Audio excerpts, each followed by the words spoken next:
Today, we're diving deep into the complete story of one of the most controversial, iconic, and bizarrely lovable characters in television history. Eric Cartman isn't just a cartoon character. He's a cultural phenomenon, a walking disaster, and according to creators Trey Parker and Matt Stone, the character they identify with most. That's right, the fat, racist, manipulative sociopath is their favorite. And by the end of this video, you might understand why. We're going to explore every twisted corner of Cartman's journey, from annoying fat kid to genuine supervillain, examining the schemes, the relationships, the psychological breakdown, and the moments that made him one of the most fascinating characters in animation. This isn't just about laughing at Cartman's antics, and it's about understanding how a fourth grader became the embodiment of pure, unadulterated evil wrapped in a red jacket and yellow mittens. The beginning, creating a monster. Let's start at the very beginning, before Cartman ever uttered his first, "Screw you guys, I'm going home." Back in the early 1990s, Trey Parker and Matt Stone were film students who loved making people uncomfortable. They created crude animated shorts using construction paper cutouts. And in 1992, they made a little film called The Spirit of Christmas, Jesus Versus, Frosty. In that short, there's a character who looks like Cartman, but his name was actually Kenny. This chubby kid in winter clothes would die in the short, leading to the iconic phrase that would later define a completely different character. 3 years later, in 1995, they made another Spirit of Christmas short, this one called Jesus versus Santa. This time, the character had evolved. He still looked like the fat kid in the red jacket, but now he was called Cartman. The character's design was basically set. Round body, red coat, brown pants, yellow gloves, and that distinctive teal hat with the yellow pom-pom on top. His appearance was deliberately simple, composed of basic geometric shapes and primary colors, fitting the crude construction paper animation style that would define South Park's aesthetic. When South Park officially premiered on Comedy Central on August 13th, 1997, with the episode Cartman Gets an Anal Probe, Eric Theodore Cartman stepped into television history. From that very first episode, certain elements were already in place. He was fat, obnoxious, and self-centered. But what wasn't immediately apparent was just how dark this character would become. Early Cartman was basically an annoying, spoiled brat. He whined to get what he wanted, threw tantrums when things didn't go his way, and generally acted like the worst kid you remember from elementary school. The inspiration for Cartman came from multiple sources, but the primary influence was Archie Bunker from the sitcom All in the Family. Parker and Stone, both huge fans of that show, thought it would be impossible to put an Archie Bunker-type character on late 20th century television due to political correctness, but they realized they might get away with it by making the character an 8-year-old boy. As Stone has observed, children don't have social tact or etiquette and can be complete raging bastards, so putting Bunker's bigotry and close-mindedness into a child's body could work within the context of satire. But there's another, more personal inspiration behind Cartman. Contrary to popular belief that his name derived from German fighter pilot Eric Cartman, which would fit his disturbing love of Hitler and Nazi imagery, Cartman was actually named after Matt Cartman, a friend of Parker and Stone from their younger days. According to their mutual friend Jonathan Corti, Trey came up with the name Cartman during a Super Bowl party on January 29th, 1995. The real Matt Cartman was known for being slightly overweight, short, very obnoxious, and skilled with his verbal comebacks. Sound familiar? Trey Parker provides Cartman's voice, and he's spoken about how he developed it. During film school, Parker and Stone would annoy their teachers by speaking in high-pitched, childish voices. Those obnoxious vocal experiments eventually became the voices of South Park's main characters. Parker describes Cartman's voice as basically Stan's voice, but with a lot of fat to it.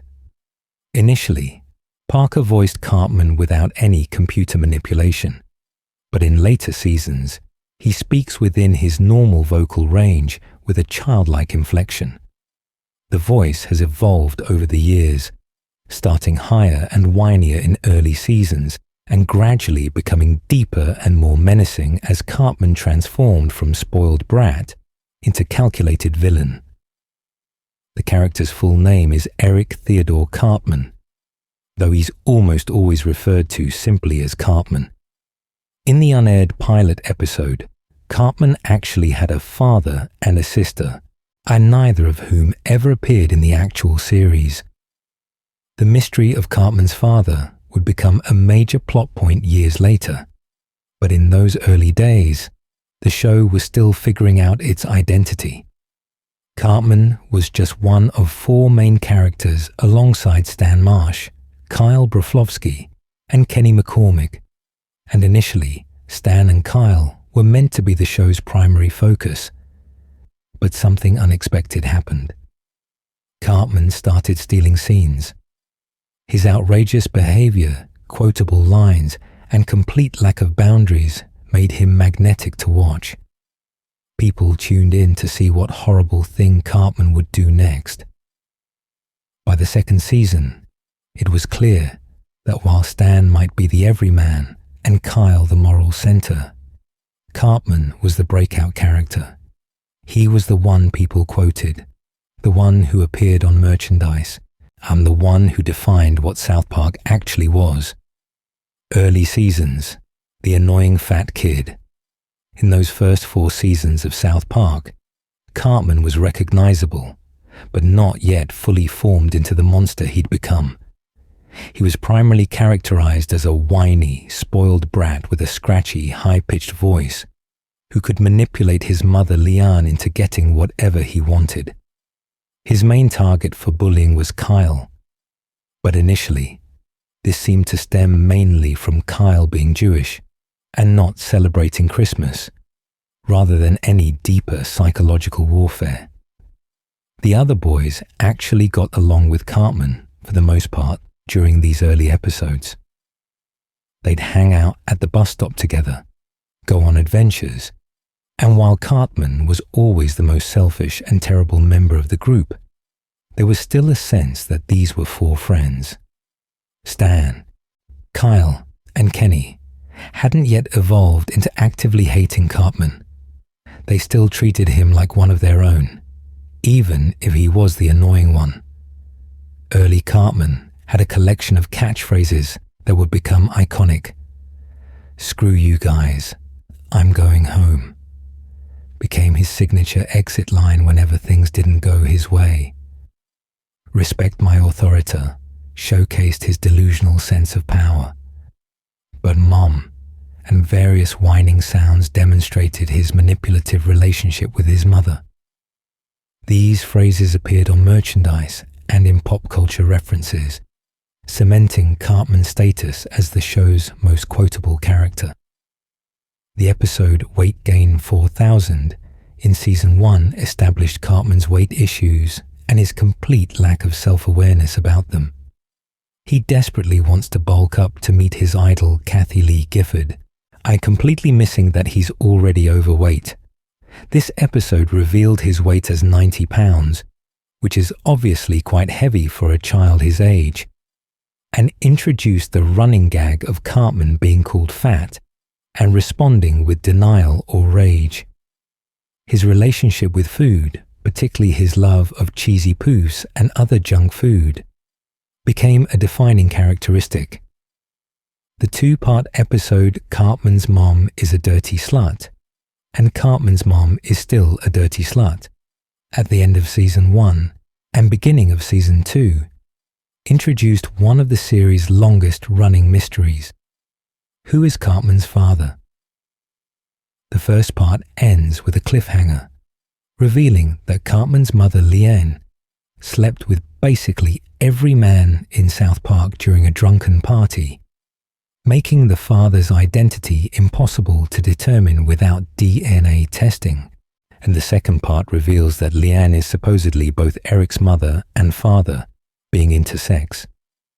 This claim turns out to be false many years later, but it demonstrated early on that Cartman's family background was going to be complicated and disturbing.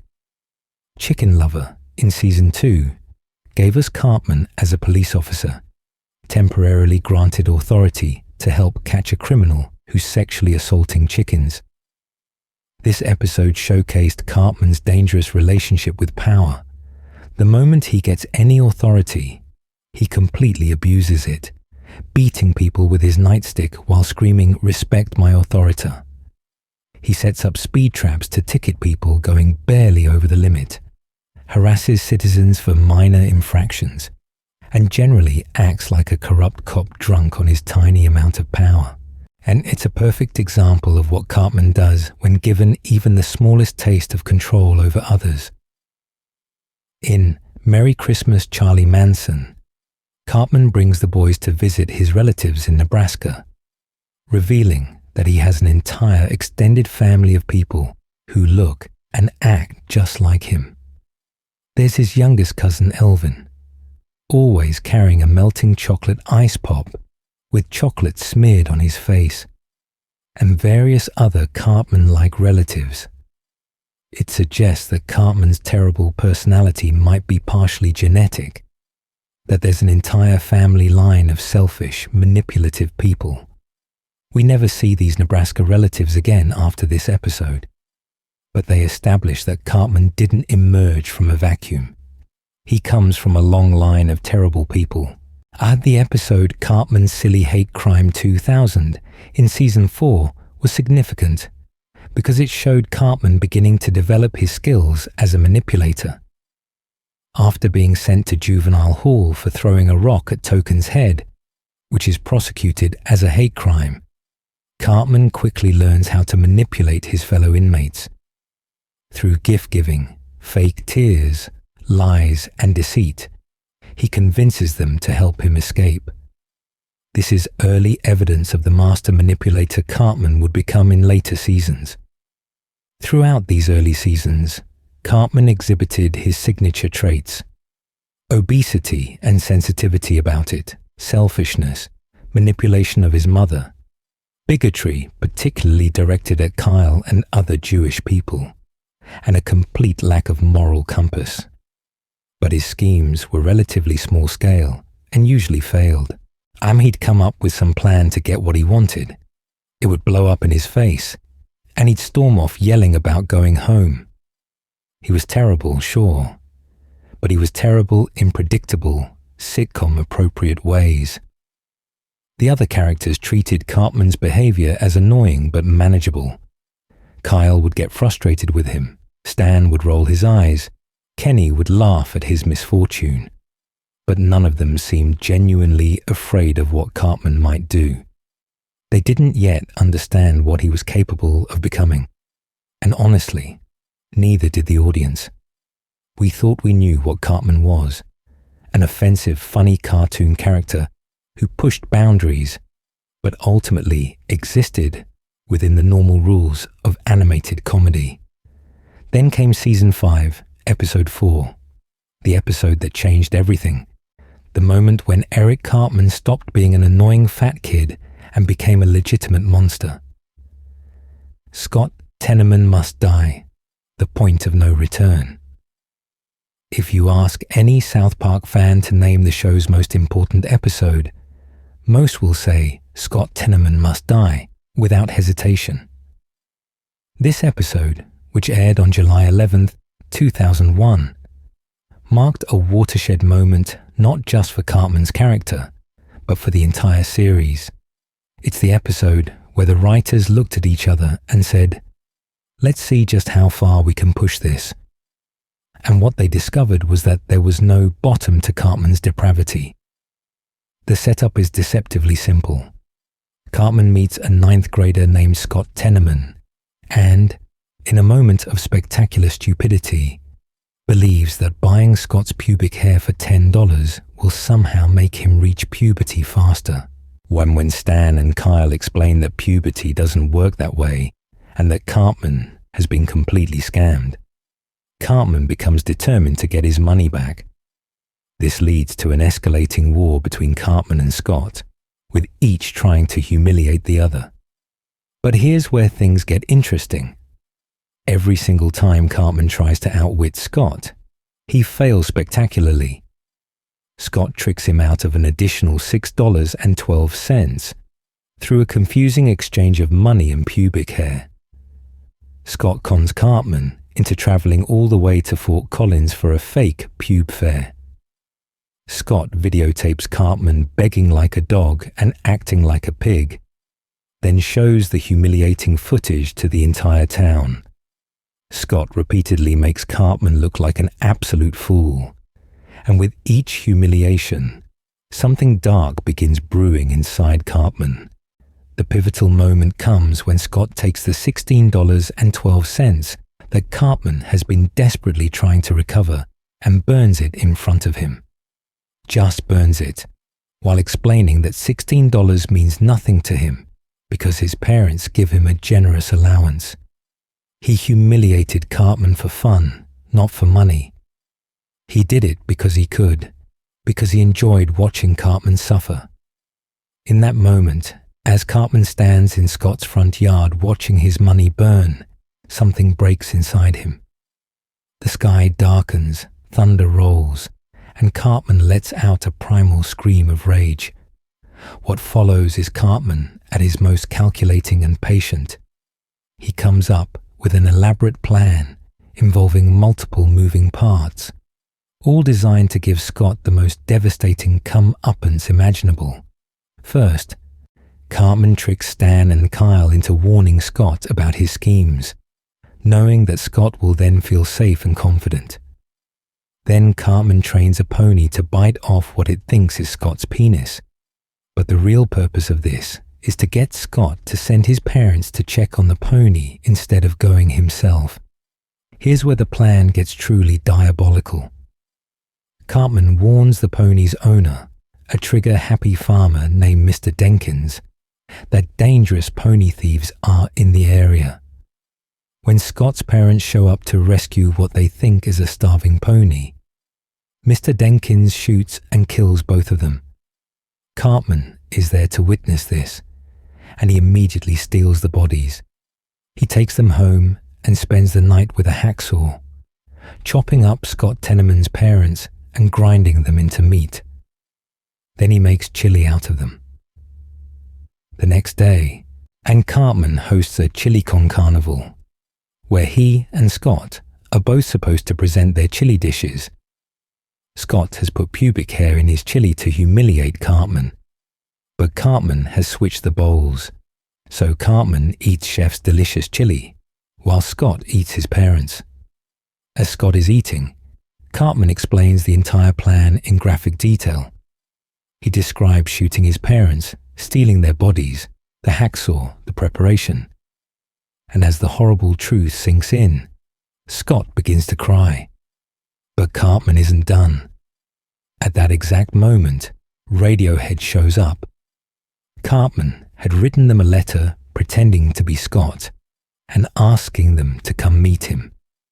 When the band sees Scott crying hysterically after being told his parents are dead, they mock him, calling him a crybaby and saying he has cancer in his ass. Cartman rushes over to Scott and begins licking the tears off his face, savoring the moment of ultimate victory, calling them yummy, while Scott completely breaks down. The other characters are horrified. Stan and Kyle watch this unfold with genuine shock and disgust on their faces. Even Kenny, who dies from laughing too hard earlier in the episode, emerges as a ghost that looks disturbed by what's happening. They realize in that moment that Cartman has crossed a line that can never be uncrossed. He's not just a bully or a schemer anymore. He's genuinely dangerous. What makes this episode so significant is what it revealed about Cartman's capacity for patience, planning, and cruelty. Previous episodes showed him as impulsive and short-sighted, coming up with schemes that immediately backfired. But here, he demonstrated that when sufficiently motivated, he could plan multiple steps ahead, manipulate everyone around him, and execute something truly monstrous without getting his hands directly dirty.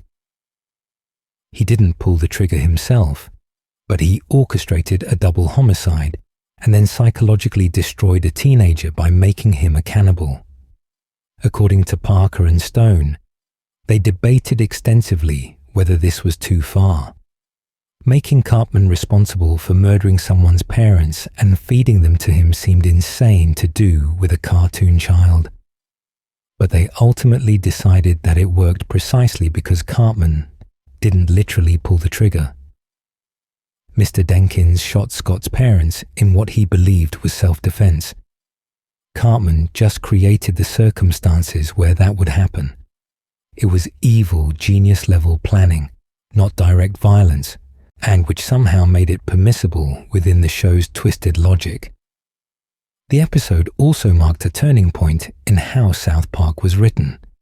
Initially, Parker and Stone felt that every episode needed an A plot and a B plot, multiple storylines running parallel to each other. But Scott Tenorman Must Die has only one story: the escalating war between Cartman and Scott. There's no B plot to cut away to for relief. Even Kenny's death is directly related to the main storyline, dying from laughter at Cartman's humiliation. The writers realized after finishing that having one strong plot worked better than having two lukewarm ones. And this revelation changed how the show approached future episodes. From this point forward, Cartman was established as the most evil kid in the world, as Parker described him, and the other characters would never fully trust him again. His schemes would become more elaborate and dangerous, and audiences would watch him with a mixture of fascination and horror, never quite sure how far he'd be willing to go. Scott Tenorman Must Die set a new bar for the series and proved that South Park wasn't just juvenile humor and shock value. It could tell genuinely dark, sophisticated stories while still being hilarious. Years later, in the season 14 episode 201, we learn something that makes the Scott Tenorman incident even darker. Scott's father, Jack Tenorman, was actually Cartman's biological father too. This means Cartman unknowingly killed his own dad and fed him to his half-brother. When Cartman learns this revelation, he doesn't feel remorse about the murders or the cannibalism. He cries, but only because he's upset that his father was a ginger. That's what bothers him about the situation. Not the patricide, but the hair color genetics. The Scott Tenorman episode represents the moment when Eric Cartman became more than just a character. He became a legitimate villain, capable of absolutely anything if you push him far enough. And audiences loved him for it. The master manipulator emerges. After Scott Tenorman Must Die established Cartman as a genuine threat, the following seasons explored the full extent of his capabilities. He wasn't just a kid who threw tantrums anymore. He was a calculating sociopath who could outthink adults, manipulate crowds, and execute complex long-term plans. Let's look at some of the key episodes that demonstrated just how dangerous Cartman had become. Christian Rock Hard from season 7 showcased Cartman's ability to manipulate religious sentiment for profit. After making a bet with Kyle about whose band would go platinum first, Cartman quickly realizes that Christian music is basically a shortcut to success. He forms a Christian rock band with Token and Butters, simply taking secular love songs and replacing romantic subjects with Jesus. The scheme actually works. They become hugely successful in Christian music circles and headline a major festival. What makes this episode particularly revealing is Cartman's complete lack of genuine faith. He doesn't believe in anything he's singing about. It's purely cynical exploitation of religious people's willingness to consume mediocre content as long as it mentions Jesus. When he finally loses the bet on a technicality, and Christian albums don't receive platinum status, they receive gold records for sales, Cartman has a complete meltdown and screams profanity at God himself. His willingness to exploit faith for profit, combined with his rage when divine rules don't work in his favor, perfectly captures his narcissistic worldview. Casa Bonita from Season 7 demonstrates Cartman's patience and commitment to his schemes. When Kyle invites Butters to his birthday party at Casa Bonita, Cartman's favorite restaurant, instead of Cartman, Eric decides he must take Butters' place by any means necessary. He convinces Butters that a meteor has struck Earth, locks him in a bomb shelter, and maintains the elaborate lie while enjoying the party. When Butters eventually needs to be disappeared, Cartman has him taken to a dump in a refrigerator, if fully willing to let Butters die, just so Cartman can enjoy sopapillas and cliff divers. The episode ends with Cartman eating at Casa Bonita, while knowing the police are coming for him. He tries to enjoy every last second of the experience before being arrested. His complete lack of remorse or concern about nearly killing Butters demonstrates how Cartman values his own pleasure above literally everything else, including other people's lives. The fact that he goes to juvenile detention over access to a restaurant shows the extreme lengths he'll pursue even trivial goals. Ginger Kids from Season 9 gave Cartman another opportunity to demonstrate his power over crowds. After being mocked for his presentation about the disease of being ginger, red hair, pale skin, freckles, Cartman gives an impassioned hate speech declaring gingers dangerous and soulless. His propaganda is so effective that ginger children throughout South Park face discrimination and violence. When Stan, Kyle, and Kenny respond by dyeing Cartman's hair red and drawing freckles on his face while he sleeps, making him appear ginger, Cartman immediately switches sides. Now, believing himself to be ginger, Cartman becomes the authoritarian leader of the redheads and organizes a violent movement to eradicate all non-gingers. He's literally planning genocide, organizing ginger kids into an army, and preparing to exterminate everyone with different genetic features. The episode is a perfect demonstration of how Cartman's bigotry isn't actually based on any deeply held beliefs. He'll discriminate against anyone, and he'll also become a militant defender of any group he believes he belongs to, even if his membership is fake. Make Love, Not Warcraft from Season 10 showed Cartman in a rare moment of genuine cooperation with Stan, Kyle, and Kenny. When a griefer in World of Warcraft is ruining the game for everyone by killing players who can't fight back, the four boys team up to stop him. Cartman actually works together with the others, trains his character, and participates in legitimate teamwork. The episode demonstrates that Cartman is capable of setting aside his usual behavior when he's sufficiently motivated by self-interest. He wants to play Warcraft. The griefer is preventing that. Therefore, the griefer must be stopped. What's interesting is that even in cooperation, Cartman remains himself. He's still selfish, demanding, and obnoxious, but he can work with others when it serves his purposes. This becomes important later because it establishes that Cartman's behavior is a choice. He's not incapable of teamwork or empathy. He simply chooses not to engage in those behaviors most of the time because selfishness serves him better. The death of Eric Cartman from season 9 temporarily shows Cartman believing he's dead after the other kids decide to ignore him completely. Convinced he's a ghost who must make amends before moving on, Cartman goes around apologizing for his past actions. He confesses to the Sally Struthers incident, the preschool incident, feeding parents to their child, and crapping in the principal's purse 7 times. But here's the crucial detail. He's not actually sorry. He's going through the motions because he believes it's what he must do to stop being a ghost, not because he feels genuine remorse. Butters becomes Cartman's unwitting accomplice in this episode, the only person who can see and hear the ghost. Their partnership in helping escaped convicts at a Red Cross building accidentally makes Cartman a hero. When everyone starts paying attention to him again, and he realizes he's not actually dead, Cartman immediately returns to his normal terrible behavior. The episode demonstrates that even when Cartman tries to be good, it's only performative and driven by selfish motives. Cartman Sucks, from season 11, featured one of Cartman's most disturbing schemes.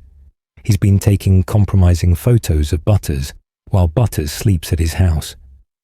In one particularly awful instance, Cartman puts Butters' penis in his mouth and takes a picture, planning to show it at school to humiliate Butters.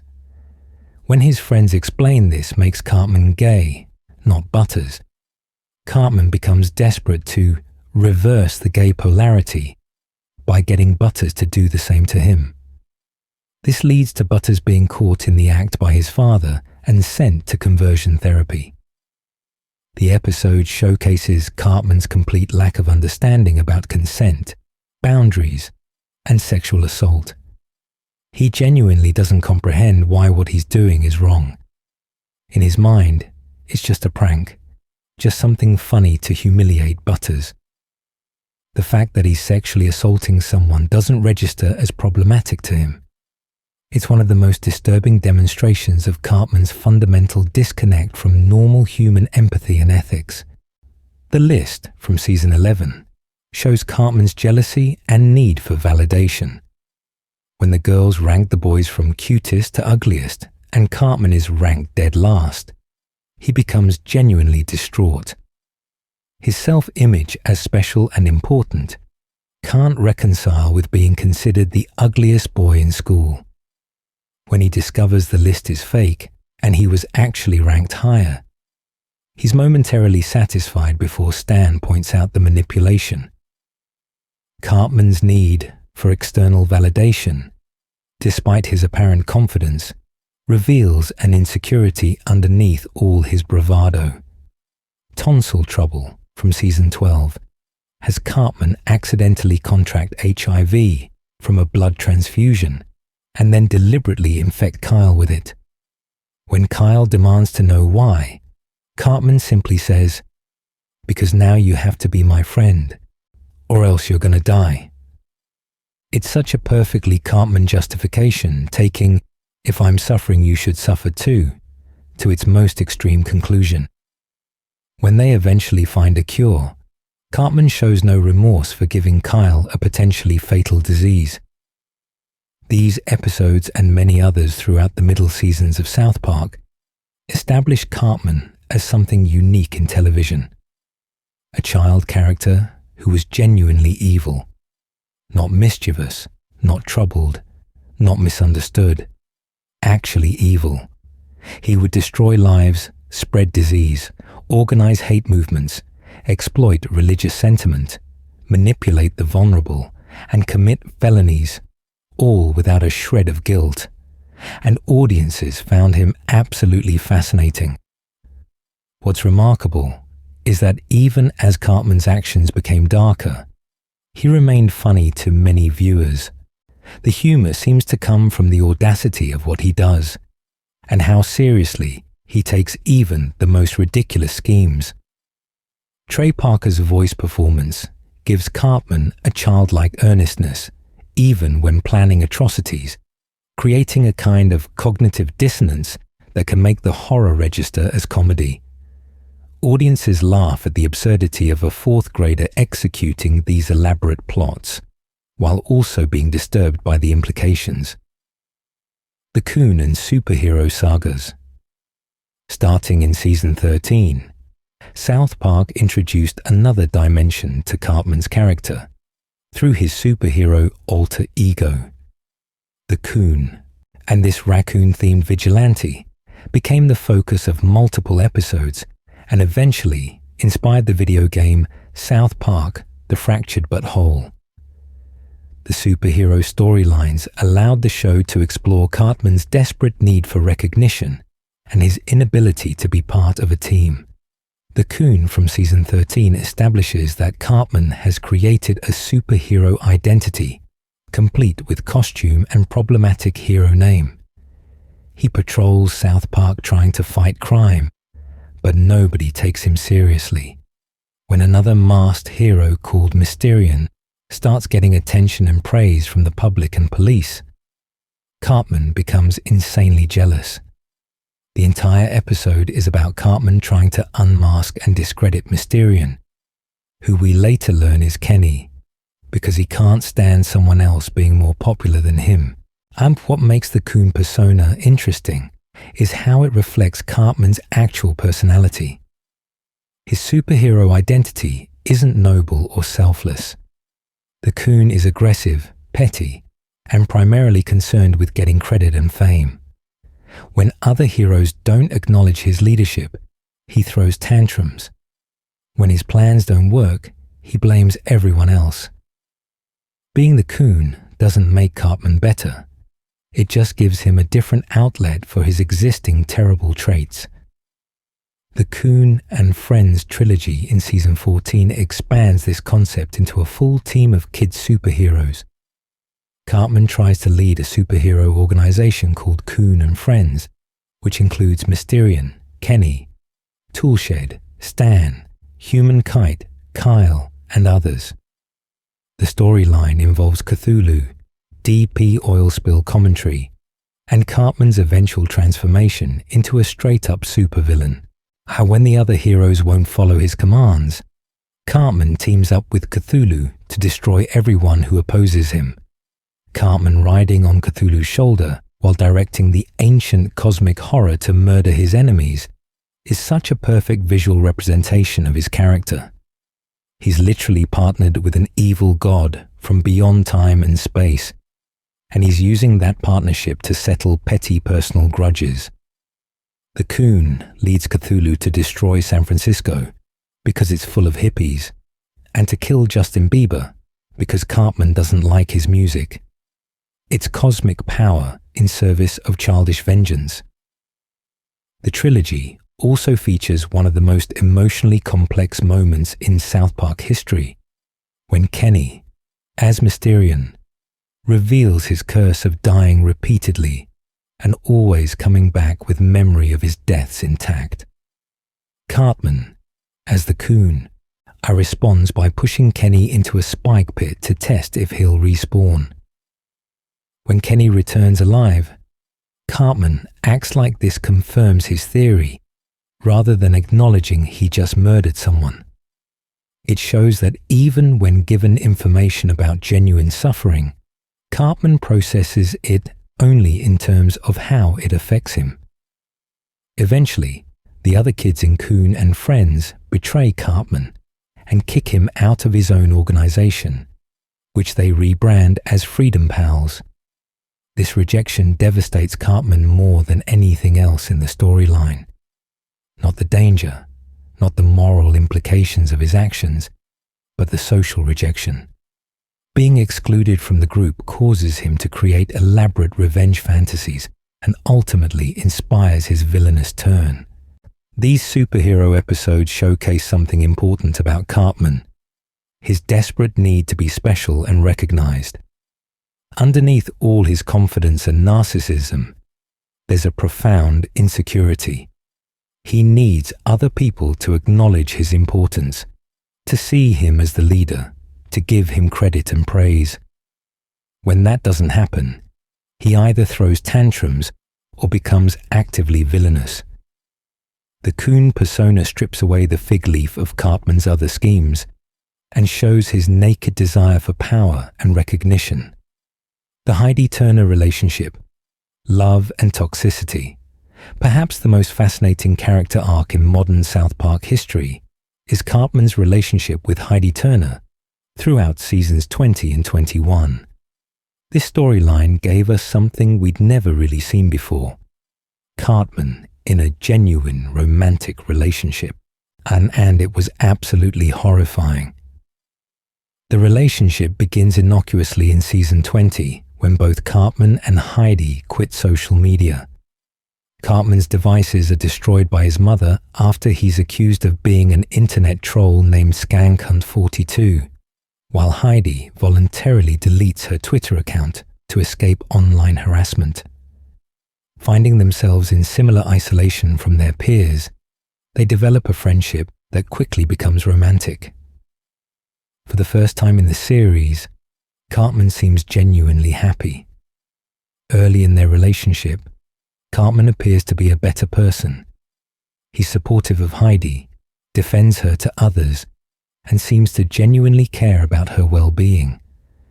They hold hands, call each other pet names like Boo and Babe, and work together on school projects. Our Heidi settles Cartman's burning curiosity about whether girls have balls by showing him in the dark with a flashlight, and this moment of intimacy seems to trigger something like genuine affection in Cartman. But season 21 reveals the darkness lurking beneath this seemingly sweet relationship. Cartman starts to become paranoid and insecure. He begins treating Heidi terribly, making fun of her behind her back while acting loving to her face. He tells the boys she's mentally abusive and makes him miserable, while simultaneously refusing to break up with her. When Heidi tries to end things, Cartman threatens suicide to manipulate her into staying with him. The emotional abuse escalates throughout the season. Cartman gaslights Heidi, making her question her own perceptions and feelings. He tells her she's smart and funny to her face, while mocking those same qualities when she's not around.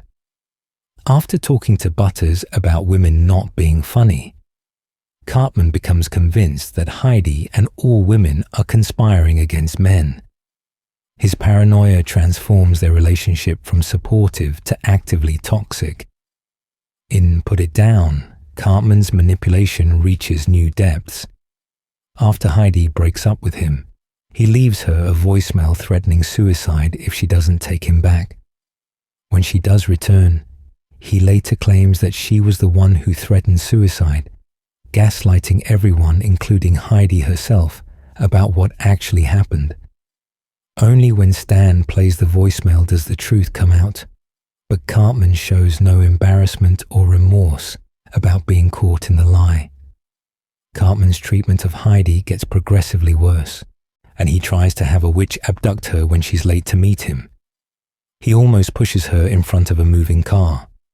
He openly insults her weight after secretly feeding her junk food that she thinks is vegan. Every scheme demonstrates that Cartman doesn't actually respect or care about Heidi. He just wants to possess and control her. When she finally gains the strength to leave him, he immediately starts manipulating circumstances to get her back. The most disturbing development comes in Doubling Down, when Kyle tries to intervene and save Heidi from the abusive relationship. Kyle and Heidi start to develop feelings for each other, which enrages Cartman. In a confrontation at school, Cartman attacks Kyle, but Kyle wins the fight with one punch. Later, Heidi comes to Cartman to complete their breakup, but Cartman reveals information that makes Heidi blame Kyle for manipulating her. She returns to Cartman, showing how complete his psychological control over her has become. By Moss Piglets, something truly horrific has happened. Heidi has become Cartman. Through emotional abuse and manipulation, Cartman has transformed her into a female version of himself. She's gained weight from junk food addiction, become lazy and obnoxious, and adopted Cartman's speaking patterns and behavior. She's now the one making demands, throwing tantrums, and treating Cartman terribly.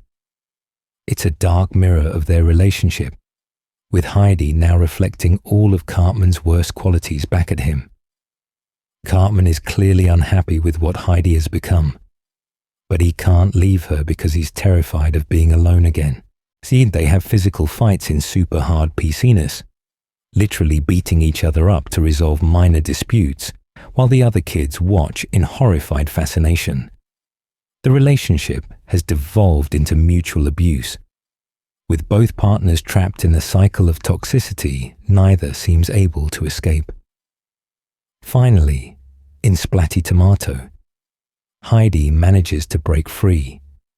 While on a journey with Kyle, she revisits the places where her relationship with Cartman began. The bridge where she deleted Twitter, the cabin where Cartman's devices were destroyed, the forest where they dressed up like Hansel and Gretel. The ghost of her former self appears and helps her remember who she was before Cartman corrupted her.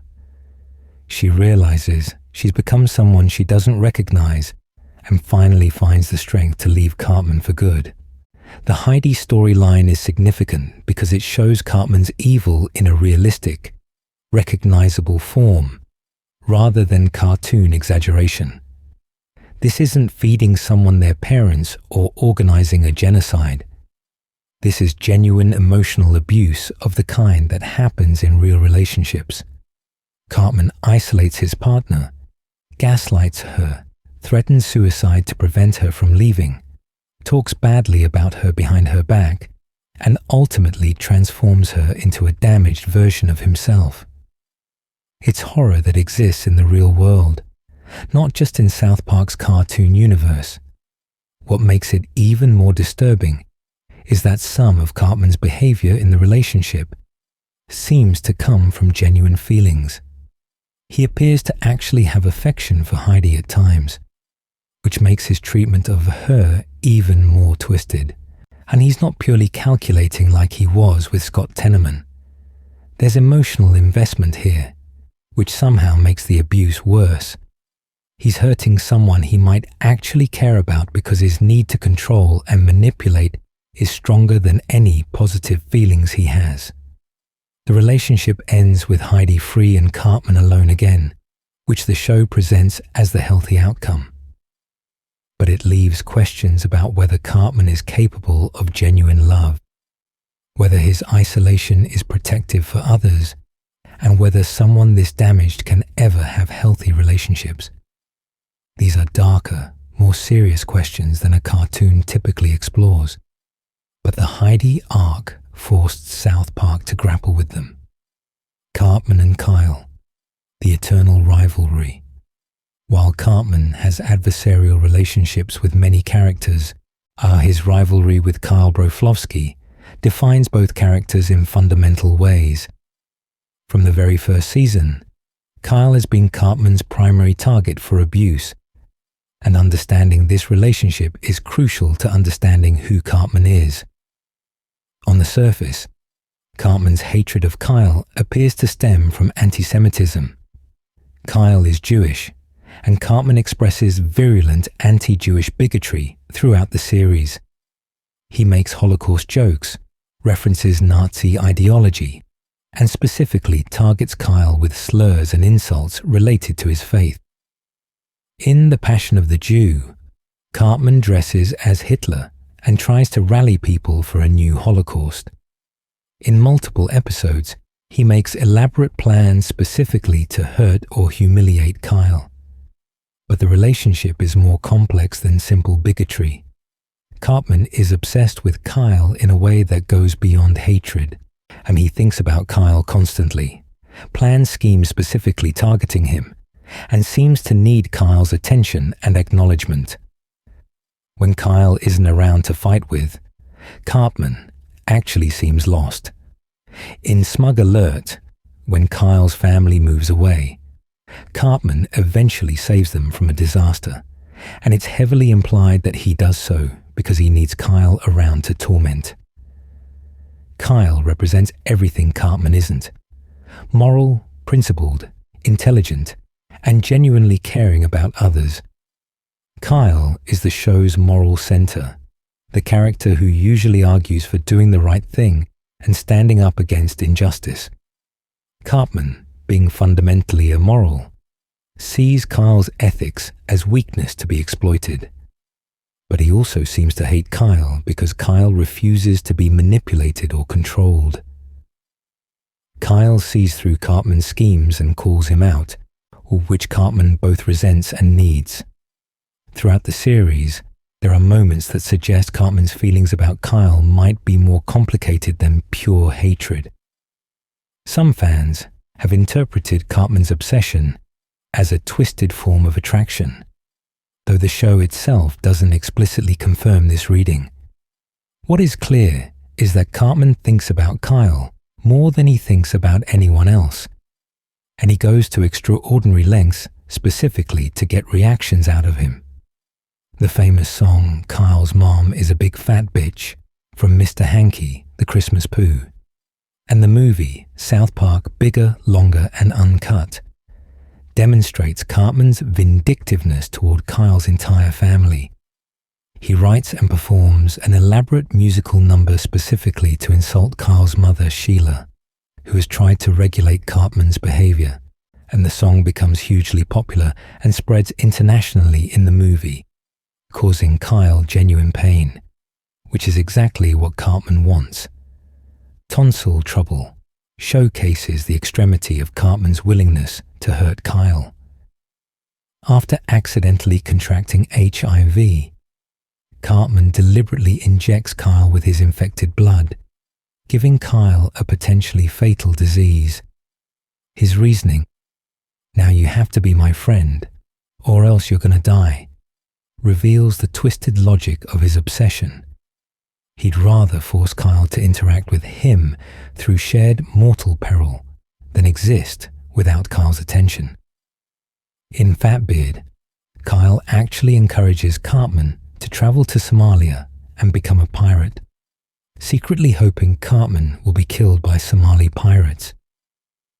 Kyle's friends are horrified by this, and it represents Kyle reaching a point where he's willing to essentially murder Cartman just to be rid of him.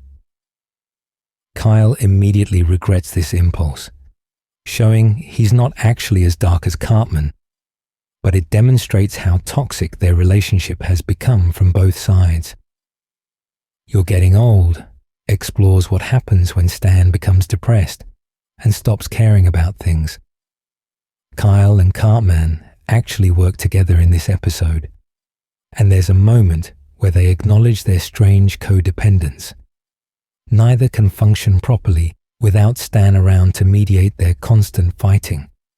It suggests that as much as they hate each other, they've structured their lives around this hatred and wouldn't know how to exist without it. Interestingly, there are episodes where Cartman and Kyle temporarily cooperate or even show concern for each other. In Smug Alert, Cartman does save Kyle's family, suggesting he needs Kyle alive to continue their rivalry. In certain video games and special circumstances, they work together when facing larger threats. But these moments of cooperation only emphasize how fundamental their conflict is the rest of the time. The rivalry also reflects Cartman's broader relationship with Judaism and Jewish people. He's fascinated by Jewish culture, even as he expresses hatred for it. He knows a disturbing amount about Jewish history and traditions, suggesting he spent considerable time learning about the people he claims to despise. This obsessive study of the subject of his bigotry suggests that his anti-Semitism isn't casual or thoughtless, but deeply considered and intentional. Kyle, for his part, has evolved from merely being annoyed by Cartman to genuinely hating him. In later seasons, Kyle openly expresses his disgust with Cartman and frequently advocates for excluding him from activities or punishing him for his behavior. Kyle's hatred is righteous and justified given what Cartman has done to him, but it also means Kyle spends enormous amounts of emotional energy on someone who isn't worth it. The fascinating thing about their relationship is that neither can walk away. Cartman won't leave Kyle alone because he's obsessed with tormenting him and needs his acknowledgement. Kyle won't cut Cartman out completely because his moral code compels him to call out wrong behavior and try to prevent Cartman from hurting others.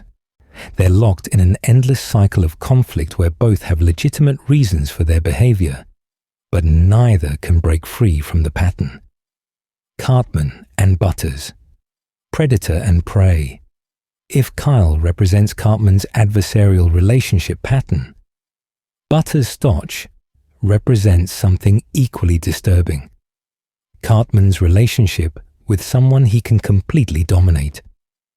The Cartman-Butters dynamic is less rivalry and more predator-prey, with Cartman consistently exploiting Butters' innocence and desperate need for friendship.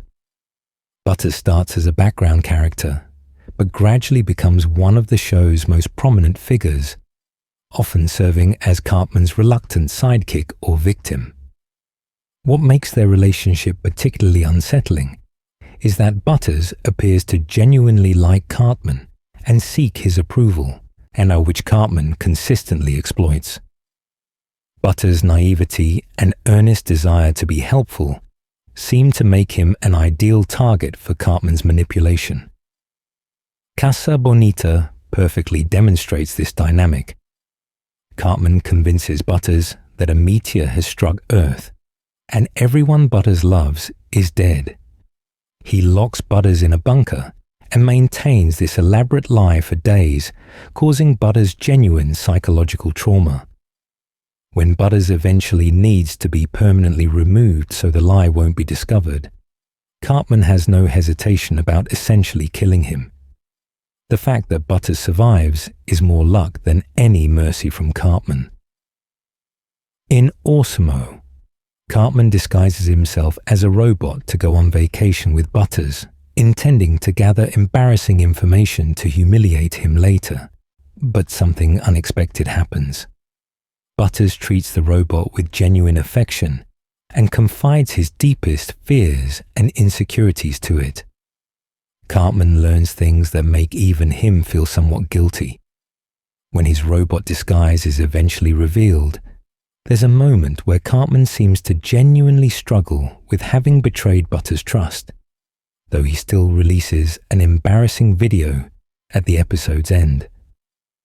Cartman Sucks involves Cartman repeatedly sexually assaulting Butters while Butters sleeps, taking compromising photos for later humiliation. Butters has no idea this is happening until his father catches what appears to be a sexual act between them, leading to Butters being sent to conversion therapy. Cartman feels no remorse about sexually assaulting his friend or causing Butters to be sent to a dangerous facility where kids are attempting suicide. To Cartman, it's just a funny prank. What's particularly concerning is how the Cartman-Butters relationship has evolved over the series. Despite years of documented abuse, manipulation, and exploitation in various episodes, Butters continues to see Cartman as a friend and seeks his approval. Multiple episodes show Butters voluntarily going to Cartman's house to comfort him when Cartman is upset or to help with his latest scheme. This pattern suggests Butters has internalized aspects of the dynamic to the point where he believes this treatment reflects normal friendship. Episodes like Butters' Bottom Bitch show that Butters has actually learned manipulation techniques from Cartman, using them to become a successful pimp in an episode that's as disturbing as it sounds. Cartman has corrupted Butters, teaching him through example that manipulation and exploitation are normal ways to interact with others. Butters picks up both positive and negative traits from Cartman, demonstrating how abuse victims often internalize their abusers' behaviors. There are rare moments where Cartman seems to show genuine affection for Butters. In some episodes, when Cartman needs emotional support or someone to confide in, he goes to Butters. He trusts Butters in ways he doesn't trust the other boys, probably because he knows Butters won't judge him harshly or use information against him. This creates a twisted form of intimacy where Cartman can be vulnerable with the person he also routinely abuses, and the relationship showcases a particularly dark aspect of Cartman's psychology, his need for someone he can completely control. With Kyle, he has an adversary. With Stan and Kenny, he has people who see through him and won't comply. But Butters will do whatever Cartman asks, will believe whatever Cartman says, and will forgive any betrayal. For someone as controlling as Cartman, Butters is perfect because he offers no resistance. What makes this dynamic especially disturbing is how realistic it is.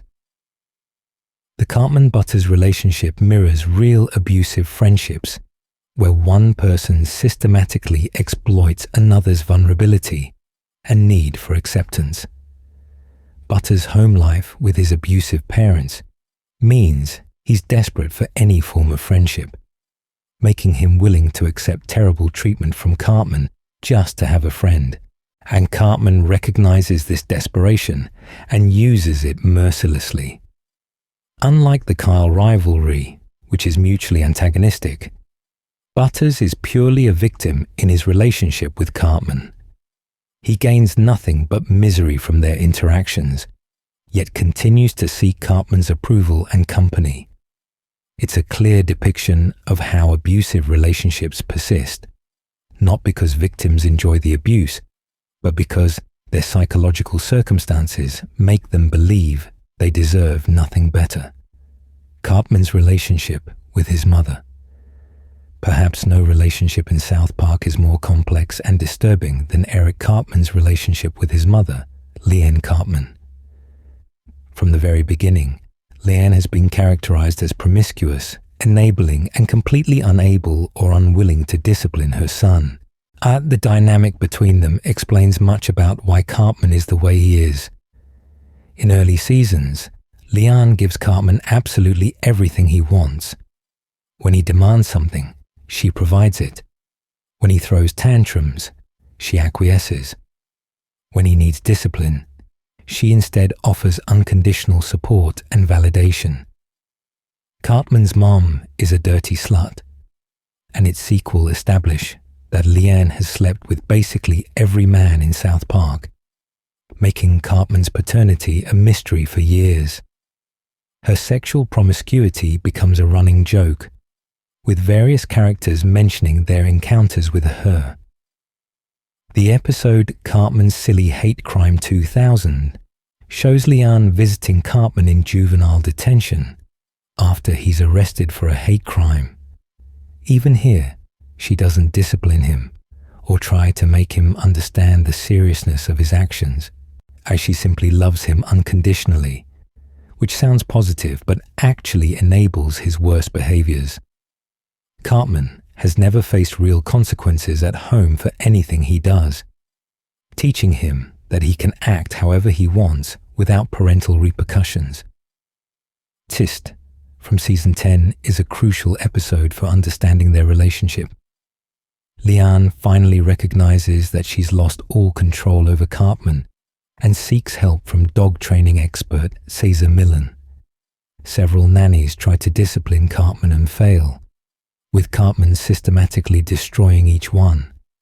Finally, a strict nanny succeeds in bringing Cartman under control through consistent discipline and boundaries. Cartman actually becomes well-behaved, loses weight, and seems happier. But then Leanne starts to miss being needed by Cartman.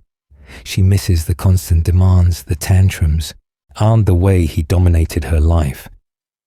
When the nanny tells Leanne she has to maintain the discipline even when it's hard, Leanne can't do it. She falls back into enabling patterns, and Cartman immediately returns to his terrible behavior. The episode suggests that Leanne needs Cartman to need her, even if that need is dysfunctional and destructive. She's codependent on her relationship with him, unable to let him become independent even when it would be healthier for both of them. Throughout the series, Leanne is depicted as both victim and enabler. Cartman treats his mother terribly, screaming at her, making unreasonable demands, insulting her publicly, and generally showing no respect or gratitude. At the same time, the show portrays Leanne as having contributed to creating this dynamic by never setting boundaries and consistently prioritizing Cartman's immediate happiness over teaching him functional behavior. The revelation of Cartman's father in 201 adds another layer to their relationship. Jack Tenorman, Scott Tenorman's father, is revealed to be Cartman's biological father, meaning Cartman unknowingly killed his own father in Scott Tenorman Must Die. When Cartman learns this information years later, the episode shows him crying, but only because his father had red hair, making Cartman part ginger. His apparent lack of remorse about the patricide itself suggests his capacity for normal family attachments has been profoundly affected. Growing up without a father figure and with a completely enabling mother has left him unable to form healthy attachments or understand normal family bonds. He doesn't see his mother as a person with her own needs and feelings. She's simply a resource to be exploited for what he wants. In some episodes, Cartman shows what might be affection for his mother, or at least possessiveness. He doesn't want her dating because it would divide her attention away from him. He expects her to always be available to cater to his needs. His relationship with her is almost spousal in its codependence, with neither able to function properly without the other maintaining their established dysfunctional roles. Leanne's job varies across different episodes, with the show inconsistently depicting her profession. What remains consistent is her complete inability to discipline her son or set boundaries, which the show presents as a core factor in Cartman's development. Whether she works to afford his demands or simply lacks parenting skills, the dynamic between them has created a codependent relationship where neither can function properly without the other maintaining their established roles. The mother-son relationship ultimately explains much about Cartman's psychology. His sense of entitlement comes from never being denied anything. His inability to accept responsibility stems from never facing consequences at home. His manipulative skills developed from years of successfully manipulating his mother. His lack of empathy may partially result from never being taught to consider others' feelings. Leanne created Cartman by being unable to parent effectively, and now she's stuck with the monster she helped create. What makes their relationship tragic is that Leanne clearly does love Cartman. She wants him to be happy, even if her methods of achieving that happiness are destructive. She's not intentionally creating a sociopath. She's doing what she thinks is best while being completely ill-equipped to handle a child like Eric. In turn, Cartman probably does love his mother in his limited way, even as he exploits and abuses her. Their dysfunctional bond is built on genuine attachment that has been warped into something deeply unhealthy for both of them.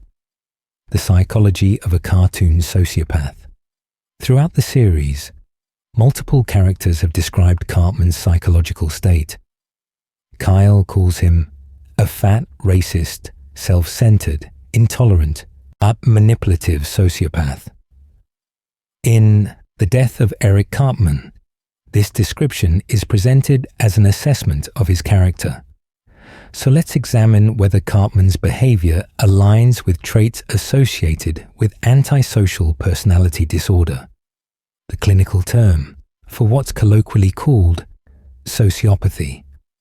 Antisocial personality disorder involves patterns like disregarding others' rights, lacking empathy, being manipulative, and showing no remorse for harmful actions. Cartman's behavior throughout the series appears to check many of these boxes. He routinely violates others' rights through his schemes. He demonstrates virtually no genuine empathy for anyone's suffering, often taking pleasure in others' pain. He's extraordinarily manipulative, able to convince people to act against their own interests. And he rarely, if ever, shows authentic remorse for his actions, only performative apologies when they serve his purposes. The episode Bass to Mouth demonstrates Cartman's lack of empathy particularly clearly. When a student named Pete Melman has an embarrassing accident, Cartman finds it hilarious, specifically because Pete is so humiliated and scared. Cartman openly admits that he finds joy in others' suffering. Similarly, in Jared Has AIDS, Cartman sits outside Butters' house, eating popcorn while watching Butters get abused by his parents, treating real child abuse as entertainment. But Cartman also exhibits behaviors that complicate a simple diagnosis. Most notably, he shows what appears to be genuine affection for animals, particularly cats. In Major Boobage, Cartman hides cats in his attic to protect them from authorities who are confiscating them. He takes care of multiple cats, provides for them, and risks consequences to keep them safe. This protective instinct toward vulnerable creatures suggests some capacity for attachment that wouldn't typically align with complete absence of empathy. Cartman's relationship with his various stuffed animals and toys also suggests some capacity for emotional attachment. He treats Clyde Frog and his other stuffed animals as genuine companions with their own personalities and feelings. In several episodes, Cartman has conversations with his stuffed animals where they serve as his conscience or offer advice. This suggests an internal moral dialogue happening even if he usually ignores it. There are also moments where Cartman displays what could be genuine emotion beyond manipulation. In Kenny Dies, when Kenny is dying from a terminal illness, Cartman's initial reaction appears distraught. He goes through congressional hearings ostensibly to support stem cell research that might save Kenny. And while it's later revealed he had ulterior motives involving benefiting from stem cells himself, his immediate response to Kenny's condition comes across as authentic distress. Similarly, in Awesome-O, there's a moment where Cartman seems to wrestle with genuine guilt after learning Butters' deepest insecurities while pretending to be a robot. He ultimately still releases the embarrassing video, but the internal conflict visible on screen suggests some form of conscience exists, however easily overridden. Cartman's psychology is also defined by extreme narcissism. He genuinely believes he's special, important, and superior to others. This isn't just arrogance, it's a fundamental aspect of how he sees the world. In his mind, rules don't apply to him because he's exceptional. Other people exist primarily as tools to serve his needs or obstacles to overcome. This narcissistic worldview drives much of his behavior and explains why he never learns from his mistakes or changes his approach. His intelligence is another key psychological factor. Cartman is genuinely smart, perhaps more intelligent than any other child character in the show. He can execute complex multi-step plans requiring him to predict others' behaviors and manipulate situations to his advantage. He's multilingual, speaking German, Spanish, and English fluently. He can create convincing false identities, forge documents, organize large groups, and outthink adults. This intelligence makes him more dangerous because he has the capacity to achieve his terrible goals. But Cartman's intelligence is coupled with impulsivity and emotional volatility. When things don't go his way, He throws tantrums, makes impulsive decisions, and acts against his own interests. His need for immediate gratification often undermines his long-term schemes. He can't delay gratification or think beyond his immediate emotional state, which creates a strange combination of brilliant planning and childish impulsivity. Cartman's relationship with authority provides more psychological insight. He craves authority and power, constantly trying to position himself as a leader or authority figure. And episodes where he temporarily gains power, like Chicken Lover, where he becomes a police officer, show him immediately abusing that authority. But he also resents being subject to others' authority, viewing any attempt to control or discipline him as an unjust limitation on his freedom. This paradoxical relationship with power drives many of his schemes. Perhaps most notably from a storytelling perspective, the show seems uninterested in providing Cartman with significant moral growth or learning.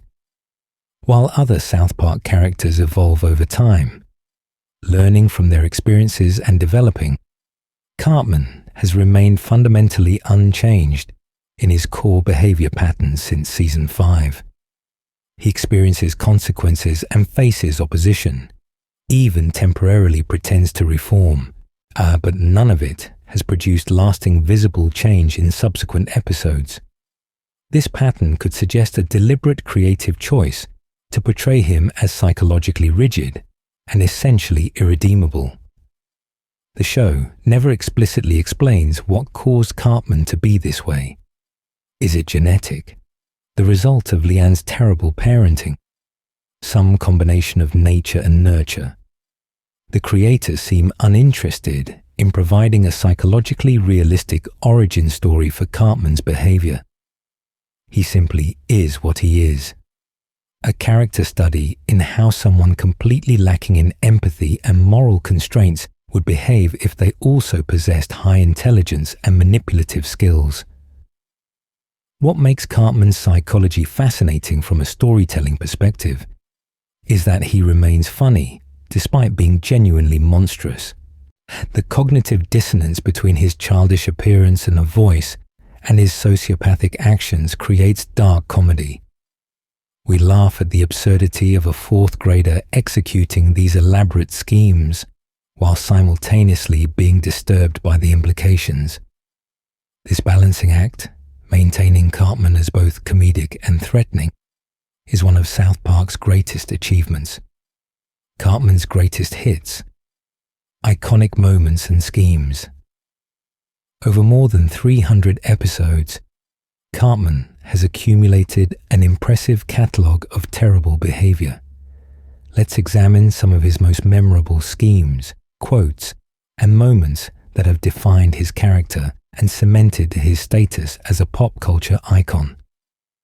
Respect my authority from Chicken Lover became one of Cartman's most iconic catchphrases, and the mispronunciation of authority, combined with his complete abuse of temporary police power, perfectly captures his character. He's screaming this phrase while beating people with a nightstick for minor infractions, showcasing his immediate corruption by any taste of power. The Kyle's Mom is a Big Fat Bitch song from Mr. Hanky, the Christmas Pooh, and the South Park movie is perhaps Cartman's most famous musical contribution. He composes an elaborate, surprisingly catchy tune specifically to insult Kyle's mother Sheila, and it becomes a worldwide hit in the movie.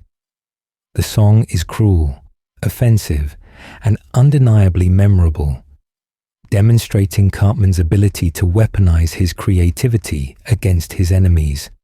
In Awesome-O, Cartman's disguise as a robot to gather embarrassing information on Butters backfires spectacularly when he learns Hollywood executives are interested in Awesome-O's movie ideas. Cartman ends up pitching hundreds of terrible Adam Sandler comedy concepts, which the executives love. The episode satirizes Hollywood while showcasing Cartman's opportunism and his willingness to maintain an elaborate disguise for days to achieve his goals. The Passion of the Jew features Cartman dressing as Hitler and attempting to rally people for a new Holocaust.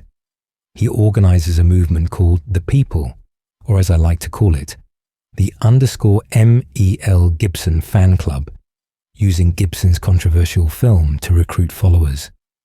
The episode is deeply uncomfortable because Cartman isn't joking. He genuinely wants to implement Nazi ideology, and the fact that he's ultimately unsuccessful doesn't make his attempt any less disturbing.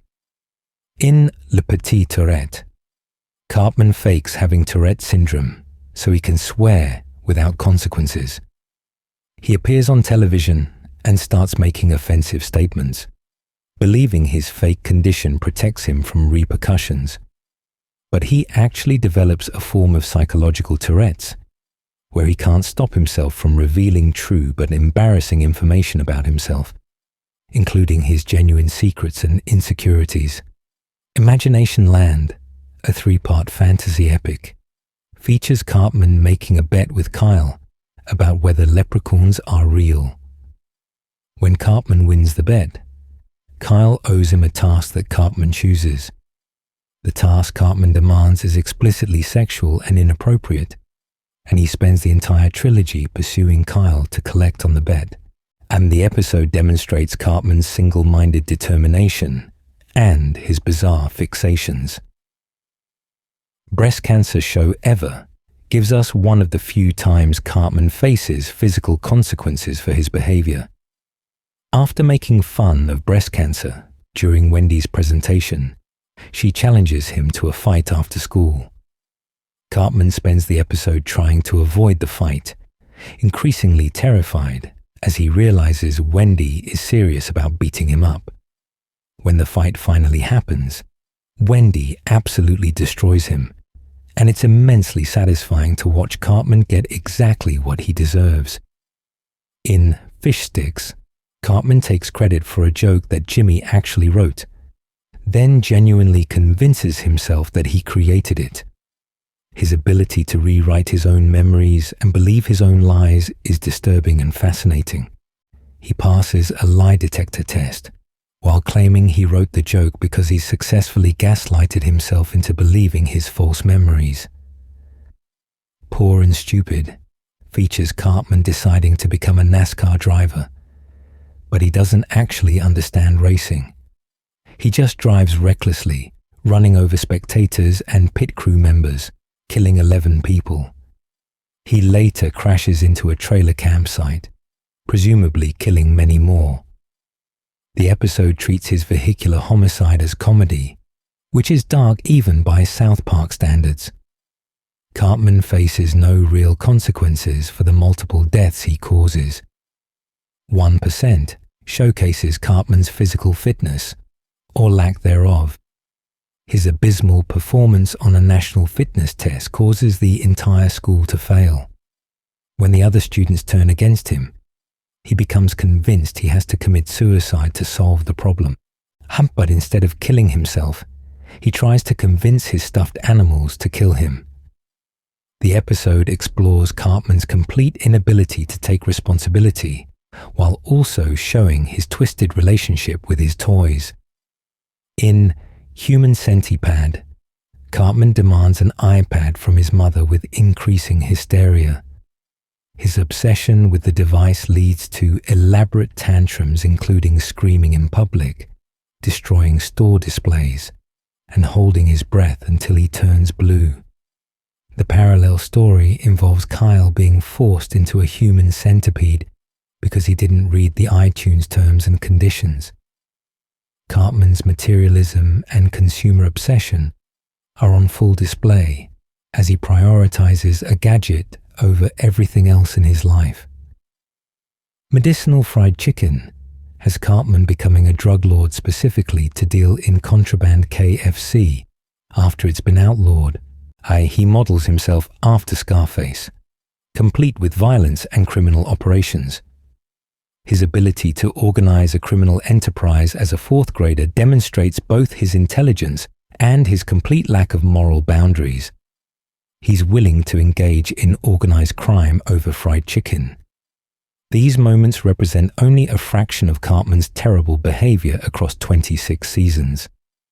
Each showcases different aspects of his personality: his narcissism, his manipulative abilities, his bigotry, his violence, his selfishness, and his complete disregard for others. Together, they create a portrait of a character who has no limits, no shame, and no capacity for change. What makes Cartman's greatest hits memorable isn't just their shock value or offensive content. It's the combination of childish motivation with sophisticated execution. He's organizing genocides and criminal enterprises over petty grievances and childish desires. He's causing actual harm through schemes that shouldn't be possible for a child to execute. The disconnect between his elementary school student identity and his supervillain capabilities creates comedy and horror simultaneously. Evolution and character development. While Cartman's fundamental nature hasn't changed since Scott Tenorman Must Die established him as genuinely evil, the character has evolved in significant ways over South Park's long run. Let's examine how Cartman has transformed from Season 1 through the modern era. One noticeable evolution is Cartman's voice. Comparing early seasons to recent ones, his voice appears higher, whinier, and more childish in the beginning. Trey Parker seemed to voice him with an exaggerated and nasally quality that emphasized his role as an annoying brat. As the series progressed, the voice sounds somewhat lower and more measured in tone. This vocal shift could reflect his evolution from spoiled child to more calculating character, though Parker's natural vocal changes over decades of performing the role likely play a part as well. Cartman's portrayal in terms of intelligence has shifted considerably over the series' run. Early Cartman often fell for obvious tricks and had schemes that failed due to his own incompetence. The Cartman who bought pubic hair, thinking it would trigger puberty, demonstrates a different level of thinking than the Cartman who executes elaborate multi-step plots involving psychological manipulation of multiple people. While this doesn't necessarily mean his actual intelligence changed, the writers clearly began portraying him as more cunning and strategic in later seasons, particularly after Scott Tenorman Must Die. His relationship with the other boys has fundamentally changed. In the early seasons, Stan, Kyle, and Kenny hung out with Cartman despite finding him annoying. They were still friends, even if Cartman was the worst one. By later seasons, the other boys actively hate Cartman and frequently discuss why they even interact with him. They don't consider him a friend anymore. He's an adversary they're forced to deal with due to proximity and circumstance. Cartman's awareness of current events has expanded enormously. Early Cartman existed primarily in the world of elementary school concerns. Modern Cartman is surprisingly informed about politics, social issues, entertainment trends, and global events. He references real-world news, understands complex social dynamics, and can discuss sophisticated topics. This awareness makes him more dangerous because he can exploit contemporary issues for his schemes. The show has also explored Cartman's occasional humanity more in recent seasons. Episodes like Fun with Veal and Time to Get Cereal show Cartman working cooperatively with others towards shared goals. South Park, Not Suitable for Children, ends with Cartman showing genuine growth and taking responsibility, though whether this represents permanent change remains unclear. These moments of humanity make Cartman more complex, but also more unsettling, because they prove he chooses evil rather than being incapable of good. Cartman's catchphrases have become less frequent in recent seasons. Screw you guys, I'm going home, and respect my authority appeared constantly in early episodes, but are now rare callbacks rather than regular dialogue. Matt and Trey seem to have moved away from Cartman as catchphrase machine and toward Cartman as sophisticated character. His dialogue is more naturalistic and less punctuated by trademark phrases. His schemes have become more psychologically sophisticated and less physically destructive. Early Cartman's plans involved childish revenge, like putting pubes in someone's food or getting people to eat something gross. Modern Cartman manipulates social media, exploits cultural movements, and creates elaborate psychological operations. The methods have evolved from crude to refined, from obvious to subtle. The post-COVID specials introduced an alternate future where adult Cartman has converted to Judaism, married a Jewish woman, and had children.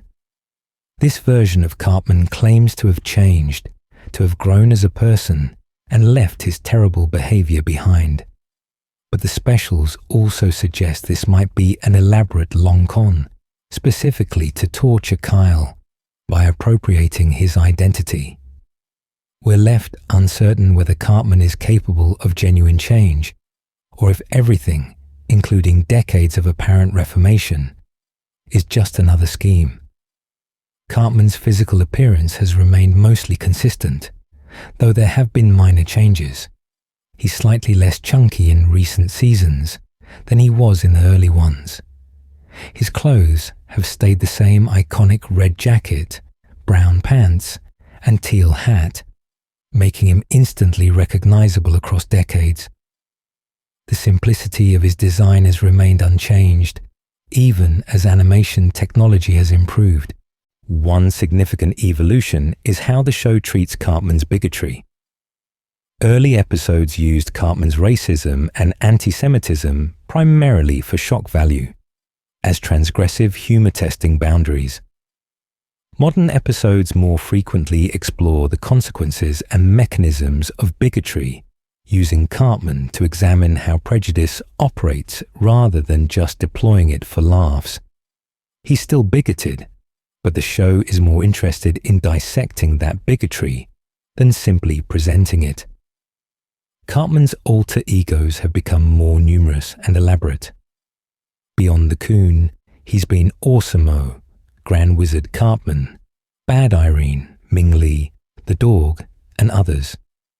Each alter ego represents a different facet of his personality, or allows him to achieve different goals. The multiplicity of identities suggests Cartman is fundamentally performative, and constantly adopting whatever persona serves his current needs. Most fundamentally, Cartman has evolved from antagonist to full villain protagonist. In early seasons, he was one character among an ensemble. In modern South Park, Cartman is often the main character, with episodes centering on his schemes and the other characters reacting to him. He's become the show's dark heart, the character everything else orbits around even when he's not the focus. This evolution has made Cartman more compelling, but also more disturbing. We've watched him transform from annoying but ultimately harmless cartoon character into genuine monster who faces decreasing consequences for increasingly terrible actions. The show has progressively established that Cartman will never truly change, never face permanent punishment, and never stop being terrible. He's a constant in a show where everything else evolves, an anchor of chaos and evil that defines South Park's identity. Cultural impact and legacy. Eric Cartman has transcended South Park to become a genuine cultural icon, recognizable even to people who've never watched the show. His impact on popular culture, comedy, and television is profound and worth examining in detail. Multiple surveys and polls have ranked Cartman as one of the greatest television characters ever created. IGN ranked him first on their list of the top 25 South Park characters, calling him the obvious choice. and stating that sometimes the obvious choice is also the right one. They noted that despite being one of the worst human beings in the history of fiction, he's the most loathsome character we've ever loved. In 2020, Pace magazine ranked him 17th on their list of the 50 best cartoon characters of all time. In 2005, MSNBC named Cartman the second scariest character on television, behind only Mr. Burns from The Simpsons. The description called him a bundle of pure, unadulterated evil, all wrapped up in a big-boned, cartoony package, who takes a feral delight in his evil doing. This recognition as not just funny, but genuinely frightening speaks to how effectively the show has balanced humor with horror in Cartman's characterization. Trey Parker and Matt Stone, despite being the bases for Stan and Kyle respectively, have repeatedly stated that Cartman is their favorite character and the one with whom they most identify. And this surprising admission suggests that Cartman represents something honest about human nature that the more moral characters don't. He's pure ID, acting on impulses and desires that most people suppress. His complete lack of filter or shame makes him oddly relatable, even as he's committing atrocities. Cartman has been featured on countless pieces of merchandise, t-shirts, posters, action figures, plush toys, and more. His image is often used to represent South Park in marketing and promotion. A 2008 DVD release called The Cult of Cartman compiled 12 episodes showcasing him at his worst, specifically marketing Cartman's terrible behavior as the product's main attraction. His catchphrases have entered the broader cultural lexicon. "Screw you guys," I'm going home," is regularly referenced in contexts having nothing to do with South Park. "Respect my autorité" has been used in political commentary, news articles, and everyday conversation. People who've never watched South Park still know these phrases and associate them with the character. The controversy surrounding Cartman has also contributed to his cultural presence. He's been the subject of countless think pieces, academic papers, and cultural criticism examining what his popularity says about society.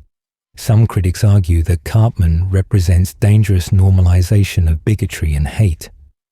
Others contend that he functions as satire, using offensive content to critique the attitudes he embodies.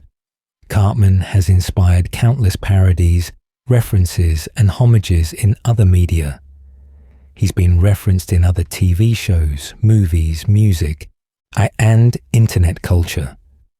The character has become shorthand for a certain type of personality, the selfish, manipulative, bigoted person who somehow remains confident despite being terrible. "Don't be a Cartman" has become a genuine warning people give each other.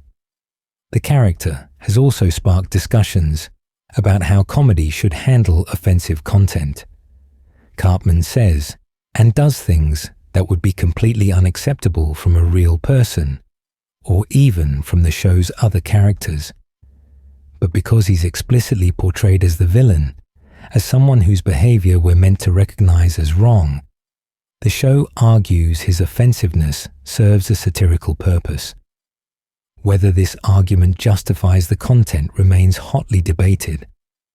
Academically, the Cartman has been the subject of serious analysis in fields ranging from psychology to philosophy to media studies. Papers have examined his character as an example of sociopathy, as a commentary on American culture, as a study in how villains can be protagonists, and as a case study in transgressive comedy.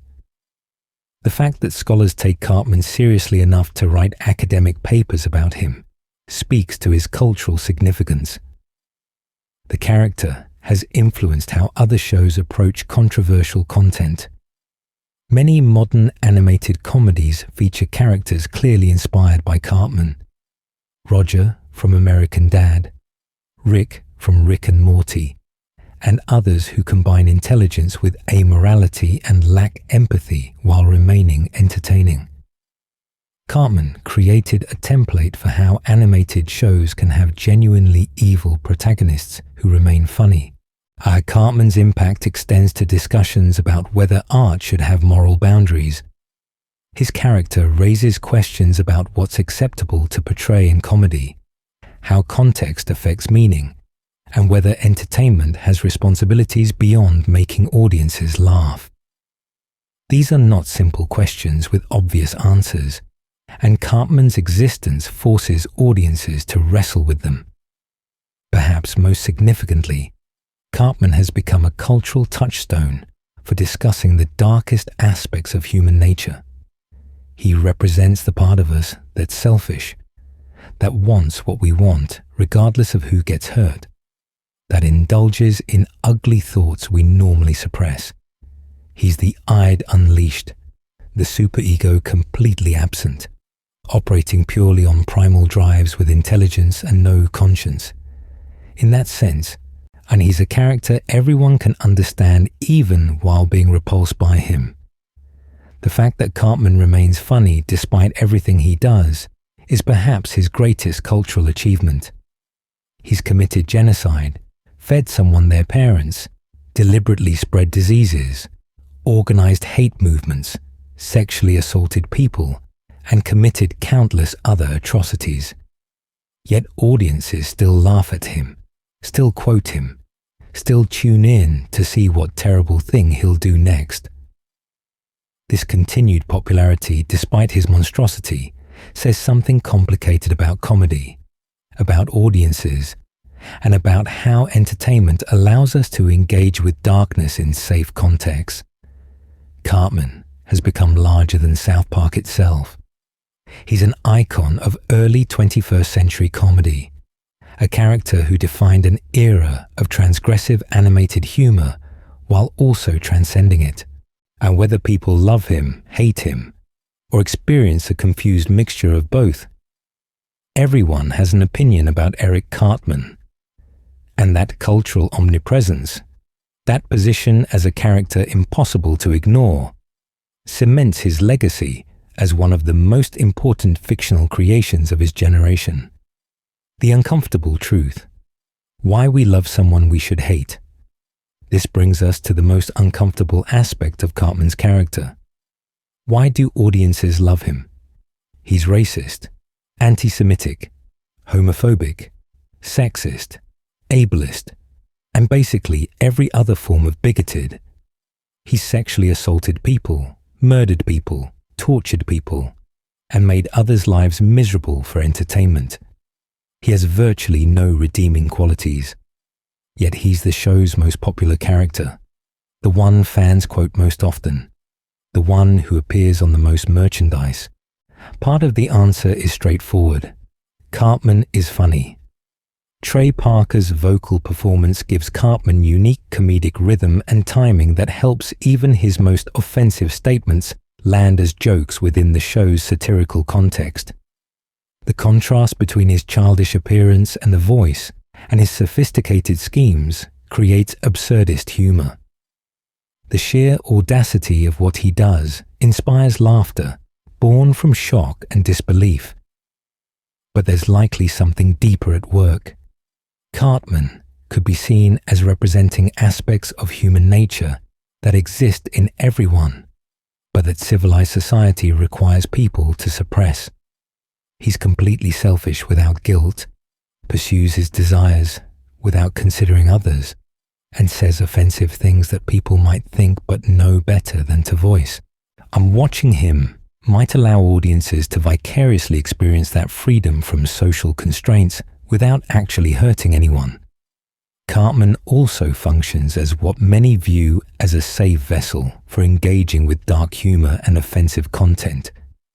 Because he's explicitly positioned as the villain, because the show generally makes clear his behavior is wrong, audiences might feel they can laugh at his actions while maintaining moral distance.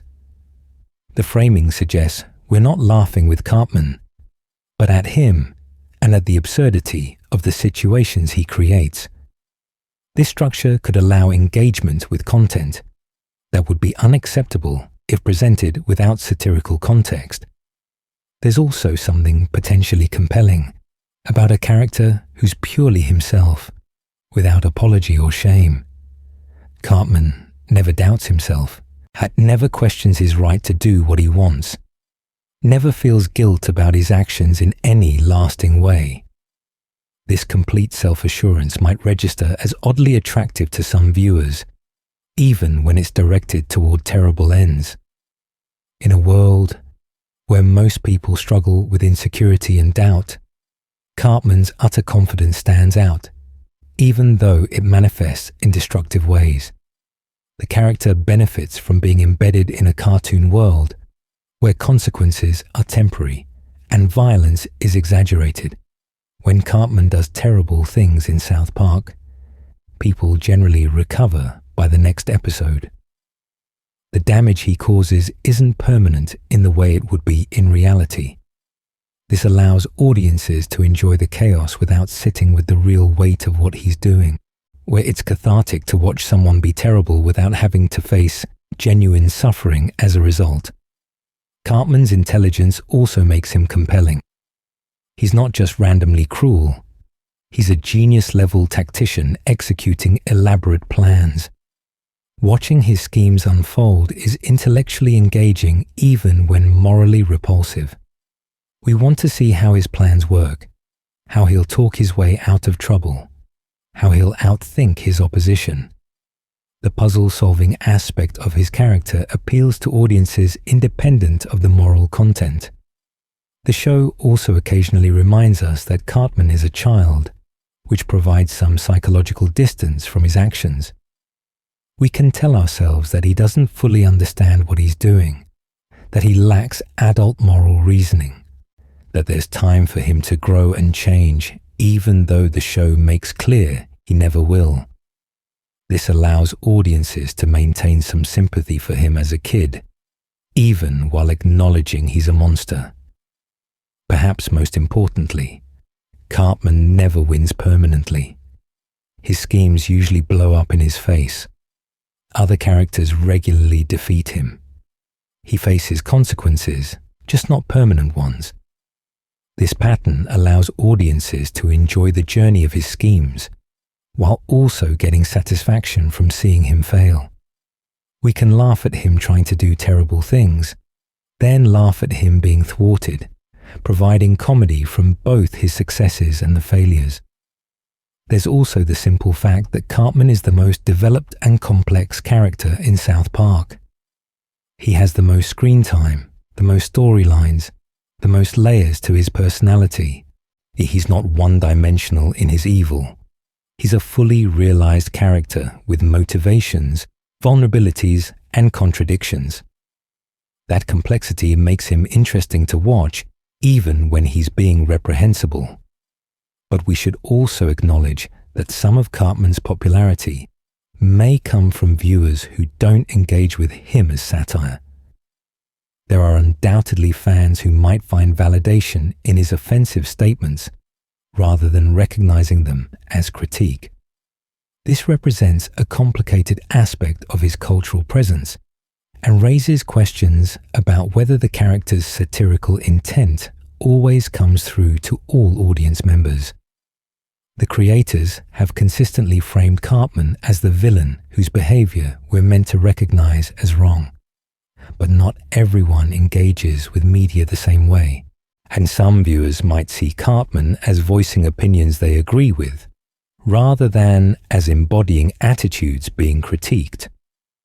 This interpretation differs from the creator's stated intent, but exists as part of the character's cultural reception. This creates a difficult question. Does Cartman's existence contribute to normalizing the bigotry and cruelty he represents? Or does his portrayal as explicitly villainous actually work to critique those attitudes by showing how terrible someone would be if they held them? The answer probably depends on the individual viewer, their critical thinking skills, and their pre-existing beliefs. What's undeniable is that Cartman has remained compelling across more than 2 decades of television. He's evolved while staying fundamentally himself. He's committed progressively more terrible acts while remaining popular. He's pushed boundaries that seemed impossible to push further, yet South Park keeps finding new lines for him to cross. Love him or hate him, you can't ignore Eric Cartman, and that's exactly what makes him such a successful character. Looking forward, where does Cartman go from here? As South Park continues into its later seasons, with the show recently renewed through its 30th season, questions naturally arise about what the future holds for Eric Cartman. After more than 300 episodes of escalating villainy, the character's trajectory becomes an interesting creative challenge. The post-COVID specials offered one potential future. An adult Cartman who claims to have reformed, converted to Judaism, and built a family. But as the specials progress, we're left uncertain whether this represents genuine change or just another elaborate long-term scheme. This ambiguity reflects the fundamental question about Cartman that the show continues to explore. Can he change? Recent seasons have included moments that might suggest something resembling character development. In South Park, Not Suitable for Children, the 2023 special, Cartman displays what appears to be genuine growth and takes responsibility for his actions in ways rarely seen before. Whether this represents a lasting shift or just another temporary phase remains to be seen, as the show has featured similar moments before that ultimately led nowhere. Season 27 and beyond face an interesting challenge. South Park has gotten darker and more serialized in recent years, and with ongoing storylines replacing the episodic format of earlier seasons. This shift allows for more complex character work, but also requires considering the long-term arc of characters like Cartman. Can he remain static while other characters evolve? Or does the serialized format demand he either genuinely change or face permanent consequences? The show's reduced episode count, 6 episodes per season, instead of the traditional 10 or more, means each episode carries more weight. There's less room for throwaway stories or one-off schemes. This could push Cartman toward more significant storylines with lasting impact, rather than the reset button format of earlier seasons, where everything returned to normal by the next episode. We might see a return to the Heidi Turner storyline, exploring whether Cartman can have a healthy relationship, or if he's fundamentally incapable of it. Season 27 has hinted at continued character evolution for Cartman, and a romance subplot would provide fertile ground for examining whether he's learned anything from his past mistakes, or whether he'll simply repeat them with someone new. The show could also explore Cartman facing more serious, permanent consequences. Previous episodes have shown him being arrested, beaten up, or facing temporary punishment, but he always bounces back unchanged. A storyline where he faces genuine legal, social, or personal repercussions that don't reset by the next episode would mark new territory for the character and the show. There's also the possibility of exploring Cartman's future beyond elementary school. While South Park has kept the boys in 4th grade for most of its run, occasional flash-forwards and specials have shown versions of older or adult Cartman. A season focusing on high school or college-age Cartman would present new opportunities for different schemes and relationships while showing how his character might evolve with age. The political climate continues to provide fodder for Cartman's schemes.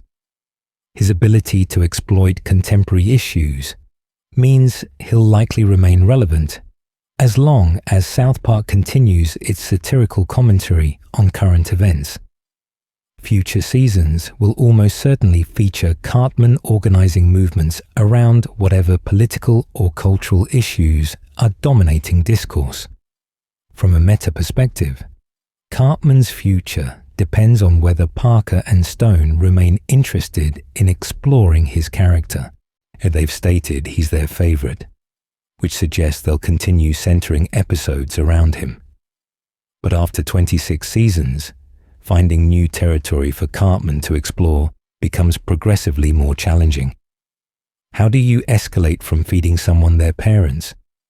What lines remain for him to cross? One possibility is moving away from escalating shocks and toward more psychological depth. Recent episodes have occasionally explored Cartman's internal life, his insecurities, his need for control and recognition. Future seasons could delve deeper into what makes him this way, providing psychological insight without excusing his behavior. Understanding the monster doesn't make him less monstrous, but it could make him more interesting. The show could also explore whether Cartman's tactics stop working as people wise up to him. And if everyone in South Park recognizes him as a sociopathic manipulator, his schemes become harder to execute. A season where Cartman struggles because nobody trusts him anymore could provide fresh comedy and force him to develop new approaches. There's potential in exploring Cartman's relationship with authority as he ages.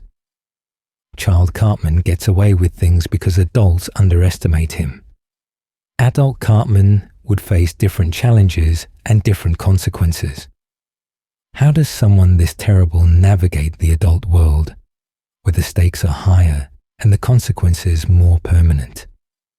Whatever direction future seasons take, one element seems likely to remain consistent: Cartman's fundamental nature. Parker and Stone have shown little interest in giving him a complete redemption arc based on their approach to the character across 26 seasons. And the pattern suggests they find Cartman most interesting when he's pushing boundaries and creating uncomfortable situations, though whether this continues indefinitely remains to be seen. The character's future is ultimately tied to South Park's future. As long as the show continues, Cartman will likely remain its dark heart, the character everything else orbits around. He'll keep scheming, manipulating, and committing atrocities in service of petty goals. He'll keep making us laugh while making us uncomfortable. And he'll keep forcing us to ask questions about comedy, morality, and why we're entertained by someone we should despise. Conclusion: the boy who became a monster, Eric Theodore Cartman, entered our lives in 1997 as an annoying fat kid with a whiny voice and an overbearing mother. Over the next 2.5 decades, he transformed into something far more disturbing: a genuine sociopath whose intelligence and manipulation skills make him one of the most dangerous characters in animated television. We've examined Cartman's origins, from his inspiration in Archie Bunker and Matt Cartman, to his early appearances in crude animated shorts. We've watched him evolve from spoiled brat in early South Park to calculating supervillain after Scott Tenorman Must Die. We've explored his relationships with Kyle, Butters, his mother, and others, seeing how he exploits, manipulates, and destroys everyone around him. We've studied his psychology, the strange combination of narcissism, sociopathy, and intelligence that makes him capable of anything. We've catalogued his greatest hits, from feeding people their parents to organizing genocides to sexually assaulting friends.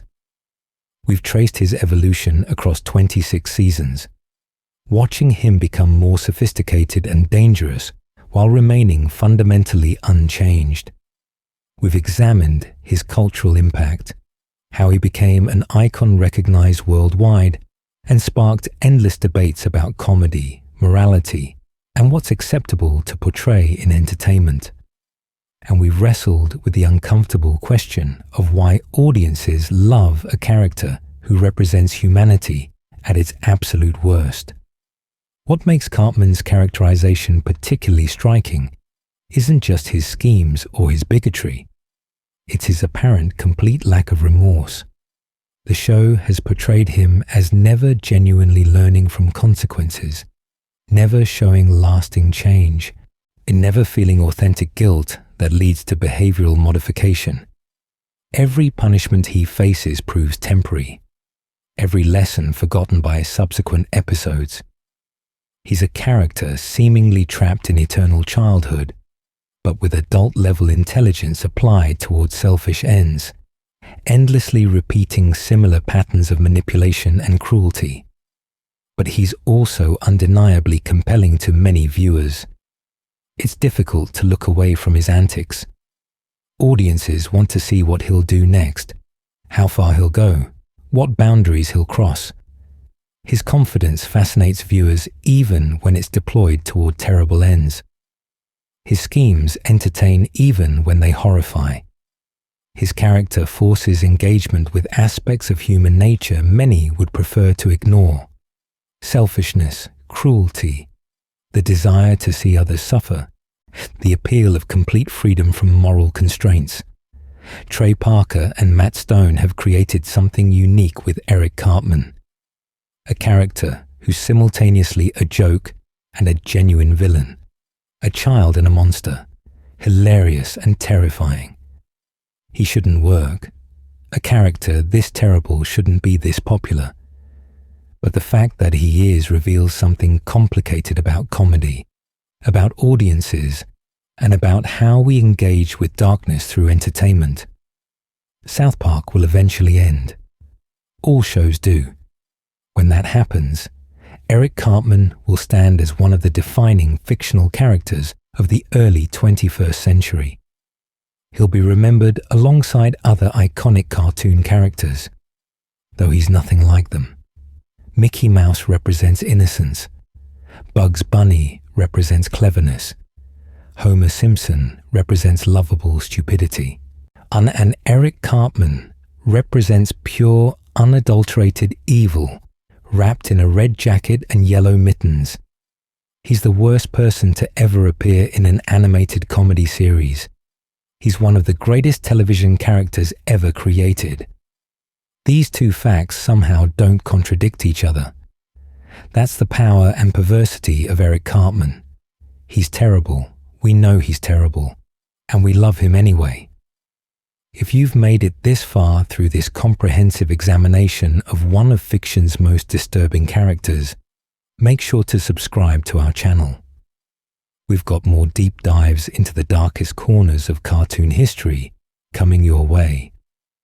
And remember, if you ever find yourself thinking Eric Cartman has a point about something, that's when you know you need to seriously reconsider your life choices. Thanks for watching. Now, if you'll excuse me, I need to go home. Screw you guys.